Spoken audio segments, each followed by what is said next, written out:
Hey guys, the Bald Shredder here, back with my newest guitar creation. Alright, let's get this out of the way. Yes, this cost me $150. And yes, it was made in the custom shop. The Richard James custom shop. Seriously? That's a real thing? Yeah, it is. I thought it was just your garage. Well, it is, but it's also my custom shop for making my own custom guitars. Oh, okay. I'm gonna give you guys a detailed account of exactly how I built this shred monster and exactly why it only cost me $150. And then you're gonna see an all new melodic metal jam that I wrote and recorded specifically for this video. And then you'll see for yourselves that this $150 actually plays awesome. So stick around because you're not gonna wanna miss the all new melodic metal jam. Dude, melodic metal jam! Dude, did you know that if you order a bean burrito right now, you can get a second one for half off? Alright guys, so the origin of this guitar starts with the neck. Now, there's a very good reason why I'm considering this neck to be free, and I am not counting it as part of the cost of the guitar, which is one of the reasons, actually the main reason, why this thing only cost me $150. So how is this neck free, you ask? You guys remember the orange sub-camo George Lynch guitar that I made a while back? This is the neck that was on that guitar. I just wasn't feeling it with that guitar. With the Floyd Rose bridge on there, I'm not really a fan of the Floyd Rose bridge, and due to the fact that I probably don't really know how to install it and set it up very well or properly, I just couldn't bond with that guitar very well. So I took it all apart, I sold the body, and I kept the neck for this guitar. Now initially, when I had that body and this neck made, it cost me $200 for the body and the neck. Well, after I took the guitar apart and I sold the body on eBay, I sold it for $200. So I got all my money back on what I initially invested in the body and the neck, which is why I now consider this neck to be free. So a little bit more about the neck. It's maple, it's 22 frets. It had the Floyd Rose locking nut on there, so I had to take that off. I had to do a little bit of sanding. I had to fill in the 2 holes where the screws were, and then I replaced it with a Tusk XL nut. And these nuts are great. And obviously you can see that I refinished the headstock and I put the Charvel and the custom shop logo on there. And this neck also has the Dunlop 6100 extra jumbo frets that I initially sent to the guy and had him install on the neck when he made it. Another thing that I did to the neck after I took the first guitar apart was I made the neck even thinner because it was still a little bit more chunky than what I like and what I'm used to on some of my other guitars. So I sanded down the back of the neck, rounded off as best I could, and then I finished the whole thing front and back in tung oil. And now this neck is awesome. The body I got on eBay for about $30. It's made of basswood. And this time, instead of doing a painted finish, I decided to do stain. I did a black stain and then I clear coated it with a high gloss polyurethane. Is that how you say it? I don't know if I'm saying that right, but whatever. Sprayed it on there with the spray can after I wiped on the black stain. I decided to do the stain just because that's way easier than doing the paint with all the steps of the painting and the sanding and all that stuff. So staining it on was real easy, spraying the clear coat was pretty easy, and I think it turned out pretty awesome. And quite frankly, black is just that much more metal. The guitar has 2 humbucker pickups, and they are the Dawnless humbucker pickups that I have in a bunch of my guitars at this point. You can get a pair of those for like 35 bucks on AliExpress. I can't say enough good things about those Dawnless high output pickups. They sound great. And it's got 1 volume, no tone. I never use the tone knob, so when I'm making my own guitars, I pretty much just put 1 volume and no tone. And it's got a 3-way blade switch. And this guitar body was routed out pretty much for a Strat style setup. So I've got your traditional Strat style bridge in there, but I'm using it like a hardtail. I don't put the bar in there, I don't yank on it because I think it would go out of tune like pretty easily and pretty quickly. So I just like to use it as a hardtail. And you can see that I also put the roller saddles in there. It's supposed to help with tuning stability. Maybe it does, maybe it doesn't, I don't know, but it looks cool. And for the first time ever, I also installed a brass block. This is a Music Lily brass block that I got on Amazon for about $21. The pickguard is a 3 8-ply pickguard that I got on AliExpress for about $12. Now the neck pocket, this is probably the most interesting part about this guitar. A standard neck pocket depth, like on a Fender guitar, is I think supposed to be 5/8 inches, okay? So when I was trying to figure out how to, fit everything together and put things together, and I'm putting the neck into the neck pocket, it didn't quite fit, so I sanded the sides of the neck a tiny bit until it fit down in there, and then I noticed, like, okay, it's really going way down in there, and then the shelf right under here, so the bottom edge of the fretboard where it kind of extends beyond the neck pocket, it's got that little piece, it was like almost flat against the body, and there was too much wood under there to fit like on top of the pick guard. Like it wouldn't go all the way down. I was like, what's up with that? Why is it doing that? So me, stupidly, without measuring things to see if other things were correct, I decided, okay, I will sand the wood under that shelf on the end of the fretboard so that there's enough space so that it'll fit down on top of the pick guard.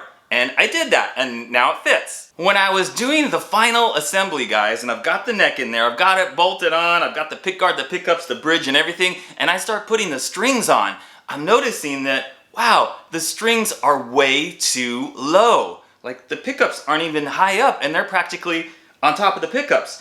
And the saddles on the bridge, like, in order to get them so that the action's not a mile off the fretboard, I had to really lower the saddles, and I was like, what's going on here? This can't be right. So finally, the little light bulb goes off, and it dawns on me to measure the depth of the neck pocket. So I measure it, and it's 6/8 instead of 5/8. Oh no! What have I done? So now it's going through my head, okay, how am I gonna solve this issue? And guys, every time I build a guitar or put a guitar together, there's like some new issue that comes up that didn't come up in any of my previous builds. So there's always something new to learn every time. So I'm thinking, I've got to put some material down there to make the neck pocket like higher so that it's 5/8 inches instead of 6/8. So I'm thinking, and then I'm remembering, oh yeah, I remember seeing at the store, Hobby Lobby, that they had little thin sheets of wood. To my surprise and to my luck, guys, when I get to Hobby Lobby,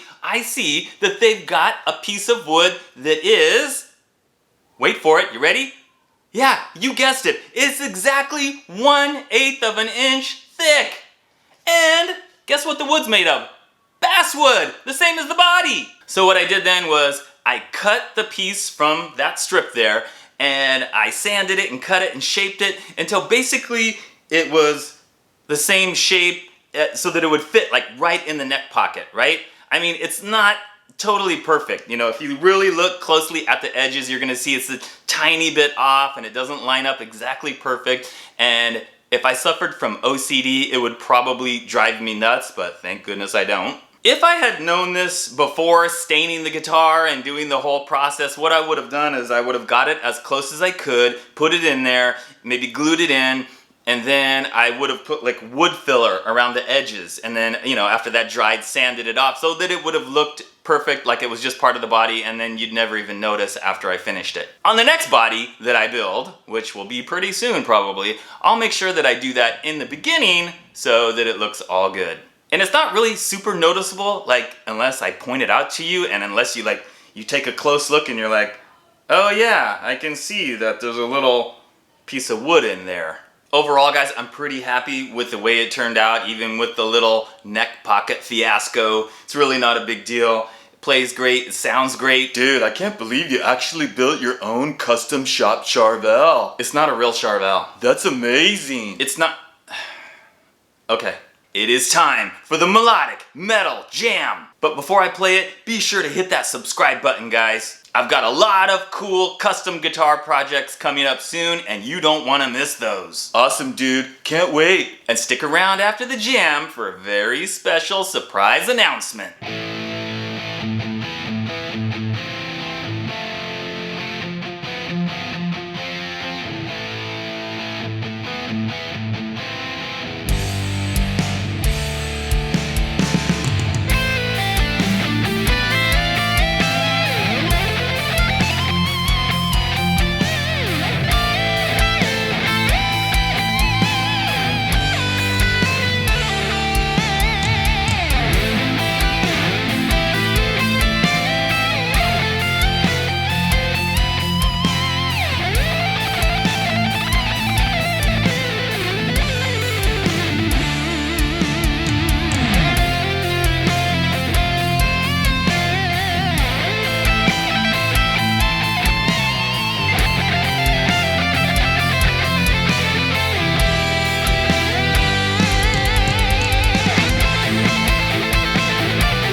what do you guys think? Honestly, it plays great and sounds really good. Dude, I thought you said there was an important announcement. Oh yeah, thanks for reminding me. You know, I've been feeling really bad that your guitar got stolen not long ago. Yeah, that sucked. So I've decided to let you borrow this guitar as long as you want.